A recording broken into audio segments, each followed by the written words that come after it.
반갑습니다. 송주준입니다. 대선이 끝난 지도 벌써 꽤 시간이 지났고 조금만 있으면 벌써 지방선거가 다가오게 됩니다. 그런데 이번 지방선거는 여지껏 있던 지방선거와는 의미가 좀 다르죠. 사실 지금까지는 지방선거에 대해서 걱정이 좀 됐었습니다. 지방선거가 대선에 비해서 정치 참여율이 떨어질 수밖에 없는데 우리는 이긴 쪽이다 보니까 상대적으로 마음에 여유가 있죠. 그런 반면에 민주당 쪽에 있는 사람들은 적기 때문에 글자 그대로 사생결단으로 달려들지 않겠습니까? 당연히 걱정이 될 수밖에 없죠. 그런데 지금 흘러가는 분위기를 보니까 이번 지방선거도 지난번 재보궐선거 대선에 이어가지고 국민의힘이 압승을 거둘 가능성이 높아 보입니다. 자, 진짜 지금 흘러가고 있는 걸 보면은 한마디로 얘기해서 기가 막힌데요. 한번 봐야 되겠습니다. 어떤 기가 막힌 방식으로 민주당이 패망의 길로 빠지고 있는지 같이 한번 보시죠. 이번 윤석열 정부 청문회에서 가장 눈에 띄었던 사람은 한동훈이었죠. 그런데 한동훈 내정자만큼이나 화제가 된 인물이 있으니 바로 김경률 회계사입니다. 이분이 이번에 청문회 증인으로 출석을 하시는데 엄청난 화제가 됐습니다. 잠시만요. 제 발언 시간입니다. 제 발언 시간입니다. 묻는 것을 답하고 있습니다.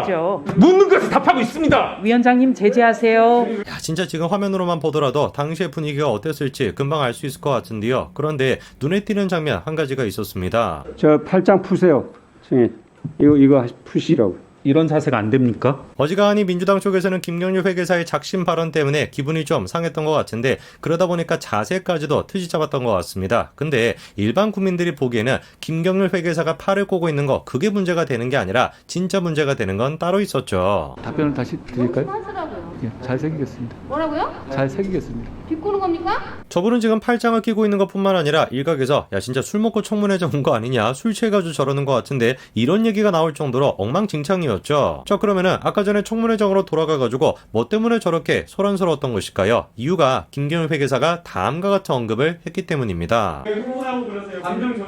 시간 더 주십시오. 아닙니다. 우리 또 김남국 의원님이 웃어주셨으니까 저도 한 말씀을 드리고 싶습니다. 은폐가 실패하면 그때부터는 조작을 합니다. 쌍디귿이냐 쌍디귿이냐 여러 사건에서 볼 수 있습니다.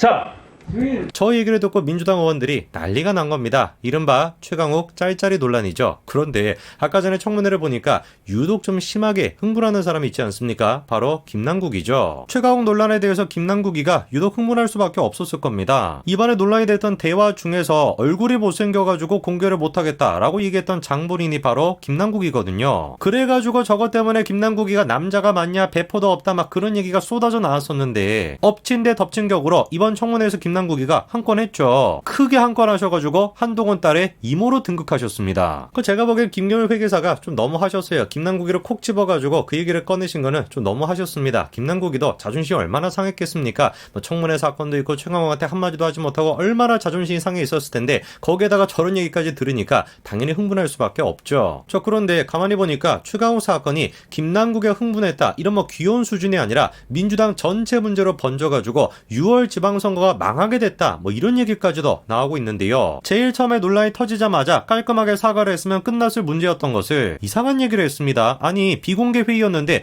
어떻게 그런 식으로 유출이 돼가지고 기사가 날 수 있냐, 유감의 뜻을 표한다 이렇게 얘기를 했거든요. 저 얘기가 뭐겠습니까? 사실상 언론 제보한 사람에 대해서 반협박을 하고 있는 거예요. 어디서 많이 들어봤던 레파토리죠. 맞죠? 지난번에 서울시 재보궐선거를 하게 됐던 가장 기본적인 배경이 그것 때문 아니었습니까? 그러면 그때 당시를 생각해봤을 때 입막음을 하려고 했다? 근데 실패했다. 그럼 뭐합니까? 이제 사실관계를 왜곡하기 시작하죠. 그래가지고 등장했던 게 바로 짤짤이 논란이었어요. 사실 민주당이 제정신이었으면 저기서 멈췄어야 됩니다. 야 짤짤이 말도 안 된다. 그냥 사과하고 끝내자. 이랬어야 되는 것인데 서승만 같은 사람이 나타나가지고 뭐라고 주장하는 거예요. 맞다. 실제로 최강욱이가 평상시에도 짤짤이를 좋아하는 사람이다. 이런 취지로 또 주장을 하는 거죠. 예전에도 어땠습니까? 저런 식의 말도 안 되는 주장을 하고 민주당 내부에서도 조금이나 양심이 있는 사람들은 야 우리가 이래서는 안 된다. 내부 성찰하는 목소리가 나오지 않았습니까? 이번 경우도 마찬가지예요. 바로 이런 식으로 더불어민주당 여성보좌관 일동이 입장문을 내놨습니다. 내용은 간단한 거예요. 짤짤이 말 같지도 않은 소리 하지 말고 빨리 사과하라는 겁니다. 그리고 결국에 최강욱이가 다음과 같이 사과문을 올렸죠. 솔직히 말씀드려가지고 저는 최강욱이가 저 사과문을 올렸을 때 좀 아쉬웠습니다. 그냥 끝까지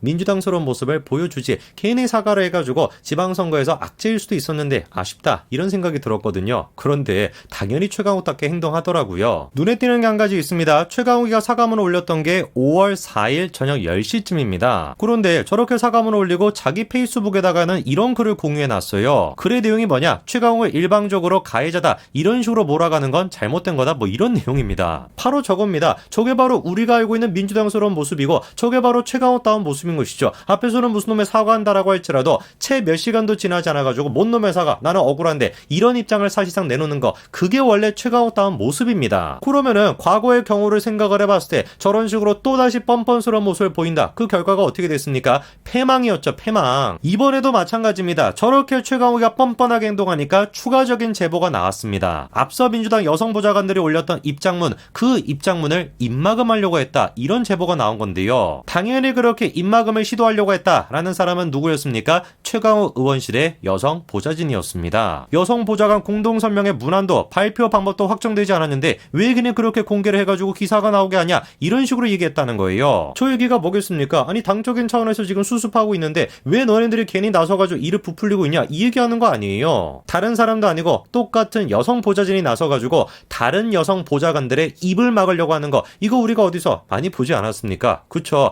지난번이 아니라 지금까지 있던 민주당의 모든 저런 식의 논란에 대해 가지고 대처했던 방식이 그대로 지금 나타나고 있습니다. 그런데 이번 경우는 특히나 심각한 것 같습니다. 한창 지금 최강욱의 짤짤이 논란 때문에 계속해가지고 시끄러운데 거기에 진짜 엄청난 폭탄이 터졌습니다. 놀랍게도 박안주 의원의 성추문이 추가적으로 터졌는데요. 기가 막히게 이분도 뭘 했냐? 보좌관을 성추행했다, 이런 혐의로 제명을 당하셨습니다. 애당초 성추행을 했다라고 하는 신고가 접수가 됐던 건 작년 말이었던 거예요. 이미 그러니까 내부 조사가 이루어지고 있다가 이번에 결과가 나온 거죠. 그러면 이게 아무리 생각해봐도 말이 안 되는 거예요. 이미 박안주에 저런 사건이 있다라 그래서 조사가 이루어지고 있던 와중이었습니다. 그런 와중에 어떤 논란이 터진 거예요? 최강욱의 논란이 터진 거예요. 논란이 터지는 것뿐만 아니라 뻔뻔스럽게 짤짤이라는 것이다, 이렇게까지 주장하고 있으니까 여성 보좌진들 입장에서는 어떻게 했습니까? 당연히 황당할 수밖에 없는 거죠. 그러니까 부랴부랴 민주당에서도 혹시나 선거에 영향을 줄까봐 즉각적으로 박안주를 제명한 거 아닙니까? 지금 보니까 사과하고 난리가 났는데, 근데 제가 이걸 보면서 웃긴 게 뭐냐, 박안주를 제명했으면 누구도 마찬가지로 제명을 해야지 말이 되겠습니까? 최강욱이 또한 마찬가지로 제명을 해야 되지 않겠어요? 이러니까 제가 기가 막히게 지금 민주당이 패망의 길로 가고 있다, 이렇게 말씀을 드린 건데, 여기에 끝나지 않고 한 가지가 더 터졌습니다. 민주당의 보좌진 협의회가 직접 나서가지고 뭐라고 얘기했냐, 더 큰 성비위 제보도 받았다라는 거예요. 제가 보기엔 뻔한 겁니다. 최강욱에 대한 조사를 하고 난 뒤에 제명시키지 않고 아무 일도 없었다라는 듯이 그냥 지나가게 된다면 더 큰 거라고 하는 적에 터질 수밖에 없겠고, 실제로 최강욱을 제명하게 된다면 최강욱을 따르고 있는 약간 극렬인 그런 사람들, 그 사람들이 또 난리를 치겠죠. 글자 그대로 이도저도 어쩔 수가 없는 그런 상황인 것인데 어떻게 하겠습니까? 지방선거 대패하셔야지. 이쯤 됐으면 그냥 운명으로 봐드리시기 바랍니다. 이재명이가 됐거나 민주당이 됐거나 더 이상 대한민국의 발전을 위해서라도 퇴출당하는 게 맞습니다. 여기까지 말씀드리겠습니다. 감사합니다.